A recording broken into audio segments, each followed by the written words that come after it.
Hey guys, for those of you who don't know me, my name is Bara. I am a property manager and rental agent based in Ottawa, Ontario, Canada.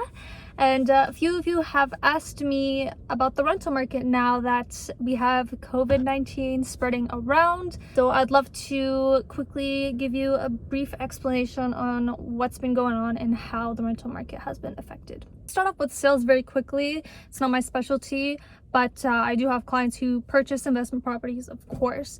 Now, I've noticed a couple of things. One, I've noticed clients pull out of having their property on the market, and that's because they aren't getting the price that they want.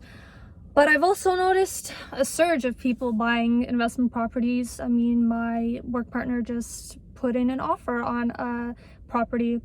No conditions, flexible move-in date, a little bit over asking price, and there were still several other offers on the plate as well. So it honestly just really depends on the location. It depends on the property. There are still very hot properties out there that will sell over asking price. So with that being said, I have had clients purchase investment properties with the closing date being earlier this year, and I have had to lease them out all for May 1st. But there actually has been no issue in leasing out any properties that had the closing date earlier this month at all, actually.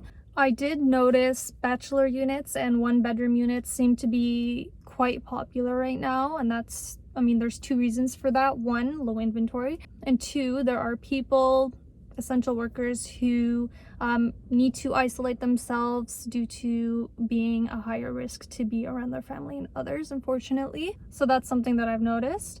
When it comes to student homes and high-end properties, there has been a little bit of a difference. So we can start off with student homes first. With student homes, I luckily had the swarm of student homes a couple of months ago. So I was able to lease them all pre-quarantine and had some new ones come in this month.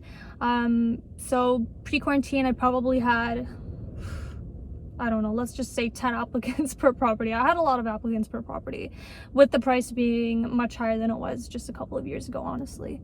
But this month it has slowed down to maybe 3 applicants on average per property, and that's because a lot of students are actually going back home to live with their parents during the summer months, and that's completely understandable.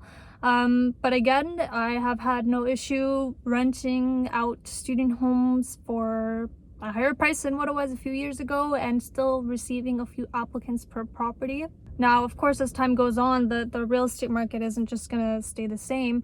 I mean, it might, but I really doubt it, especially with all the job losses and whatnot. But really looking at the bigger picture, the real estate market is a great market to be in. So if the market dips, I mean, dip your feet into the real estate market and invest in an investment property. When comparing the market just 3 years ago to now, the market now is pretty good. A few years ago, I had a 2-bedroom unit in the south end of Ottawa, super basic unit that went for $1,000. But if I were to rent it today, I could rent it for at least $1,400. So the prices are still high compared to the market before. But again, that could easily change as time goes on. A moment like this was just honestly bound to happen, and it's all about adapting and making shit work as a small business owner and landlord. I'm sure some of you guys can relate. But just like any other market, you know, it all dips, but the real estate market is strong. It has been strong. It's been shown to be strong throughout the years. So that is my 2 cents on the rental market now. Thank you guys so much for listening. I hope you have a wonderful weekend, and do let me know if you have any questions you'd like answered. Bye.